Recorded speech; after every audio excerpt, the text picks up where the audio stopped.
कौन है बाबा खाटू? बाबा खाटू श्याम का संबंध महाभारत काल से माना जाता है। यह पांडुपुत्र भीम के पौत्र थे। ऐसी कथा है कि लाक्षागृह की घटना में प्राण बचाकर वन वन भटकते पांडवों की मुलाकात हिडंबा नामक राक्षसी से होती है, जो भीम को अपने पति के रूप में प्राप्त करना चाहती थी। माता कुंती की आज्ञा से भीम और हिडंबा का विवाह हुआ, जिससे घटोत्कच का जन्म हुआ। घटोत्कच का पुत्र था बर्बरीक, जो अपने पिता से भी अधिक शक्तिशाली, पराक्रमी और मायावी भी था। बर्बरीक देवी का उपासक भी था। देवी के वरदान से उसे 3 दिव्य बाण प्राप्त हुए थे, जो अपने लक्ष्य को भेद कर वापस आते थे, जिसकी वजह से बर्बरीक अजय भी था। महाभारत के युद्ध के दौरान बर्बरीक युद्ध देखने के इरादे से कुरुक्षेत्र की ओर आ रहा था। कृष्ण जानते थे कि अगर बर्बरीक युद्ध में शामिल हुआ तो पांडवों के विरुद्ध ही होगा। बर्बरीक को रोकने के इरादे से श्री कृष्ण गरीब ब्राह्मण बनकर बर्बरीक के सामने आते हैं और अनजान बनते हुए श्री कृष्ण बर्बरीक से पूछते हैं कि तुम कौन हो और कुरुक्षेत्र क्यों जा रहे हो?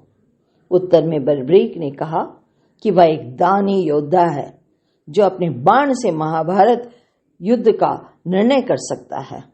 श्री कृष्ण ने उसकी तुरंत परीक्षा लेनी चाहिए, तो उसने एक बाण चलाया, जिससे पीपल के पेड़ के सारे पत्तों में छेद हो गया। श्री कृष्ण बर्बरीक की क्षमता को देखकर अचंभित रह गए। वे किसी तरह उसे युद्ध में भाग लेने से रोकना चाहते थे। अतः श्री कृष्ण ने बर्बरीक से कहा, तुम तो बड़े पराक्रमी हो और सुना है तुम बहुत बड़े दानी भी हो, क्या मुझ गरीब को कुछ दान नहीं दोगे? इस पर बर्बरीक ने कहा, मांगिए, आपको क्या चाहिए?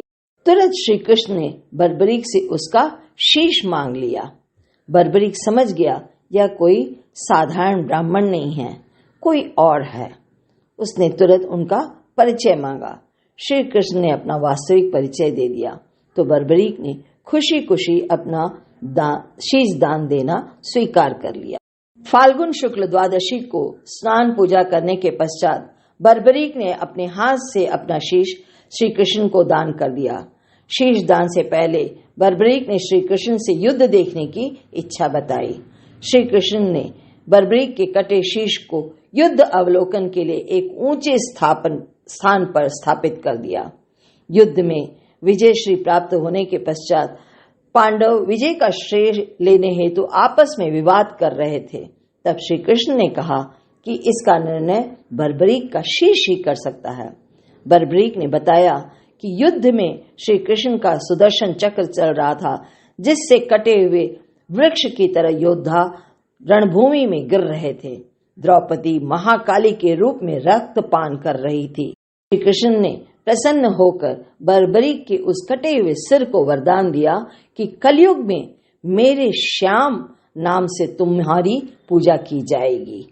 प्रत्येक वर्ष होली के दौरान खाटू श्याम जी का मेला लगता है। इस मेले में देश विदेश से भक्तजन बाबा खाटू श्याम के दर्शन के लिए आते हैं। भक्तों की बाबा खाटू श्याम पर गहरी आस्था है।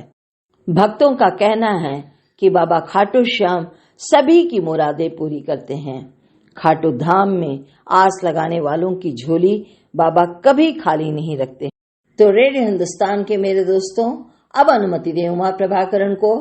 फिर मिलूंगी इसी तरह की किस्से कहानियों के साथ। तब तक करते रहें काम और सुनते रहें रेडियो हिंदुस्तान। जाते जाते इतना अवश्य कहूंगी, पानी बचाएं, पानी बचाना सिखाएं, पेड़ लगाएं, पेड़ लगाना भी सिखाएं। नमस्कार।